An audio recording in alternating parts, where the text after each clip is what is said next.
This is the final video to fix Can't distribute audio on Creator Store in Roblox Kiwi 1W. And if you're facing this exact problem right now, then stay with me because you are not alone. Many Roblox creators are getting stuck when they try to share or upload audio on the Creator Store, and it just refuses to work or shows errors. And this happens mostly because of small account limitations, upload restrictions, or hidden platform rules that block audio distribution without clear warning. Most videos you find on YouTube or social media make this look super confusing, long, and hard to follow, and they often leave you more stuck than before.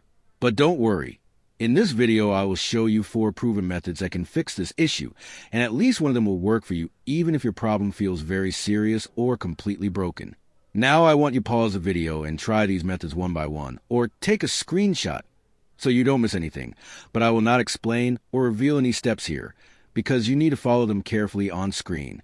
These methods are simple but powerful, and they are used by many successful creators to solve this exact problem. Just follow calmly and do not rush through it. Also, if you are new here, this is Rexish, and I always bring easy fixes for Roblox problems like this, so you can get back to creating without stress. Now continue watching and follow the method steps by steps showing on the screen.